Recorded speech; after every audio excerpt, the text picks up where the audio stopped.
Lower downtown Denver is a thriving area, especially on baseball's opening day. Like the rest of this once mining-dependent city, Lodo, as it's called, has gone from boom to bust to boom. It has a rich but also painful history. For too long, this painful history has been swept under the carpet. It's marked, Mayor Michael Hancock says, by a riot that broke out on October 31st, 1880. It began in a local bar. A couple of Chinese were playing pool, and they were being harassed by some drunken white workers.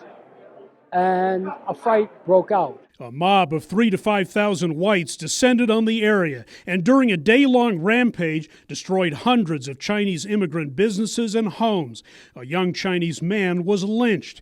142 years later, Denver's apology for the event finally came. I, Michael B. Hancock, Mayor of the City and County of Denver, do hereby sincerely apologize to the early Chinese immigrants and their descendants, and acknowledge Denver's past role in nearly a century of violence and discrimination, including the dismantling and destruction of Denver's historic Chinatown. What happened here was part of what's been termed an anti-Chinese panic in the 1870s and 1880s. This riot, memorialized inaccurately as a Chinese riot, was one of many that occurred across the U.S. West. Historians say racism drove some whites to target Chinese laborers who they saw as an economic and cultural threat. The Chinese looked different, they dressed different, they had different customs. I think with any marginalized community, they hated them.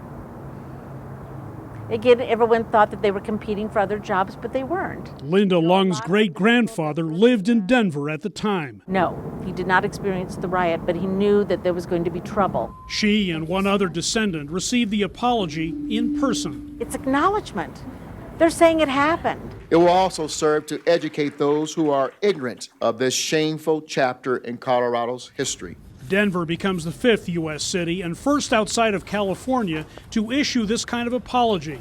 Although urban renewal removed what the mob didn't destroy, Asian Americans are part of the city's fabric today. I'm really here to tell you, we're back. Historian William Way calls the apology an important milestone. This is still a great country, yeah? And one of the ways that makes it a great country is its willingness to own up to its mistakes. And he says make racial reconciliation a priority, work that's far from complete. Hendrik, Sybrandy, CGTN, Denver.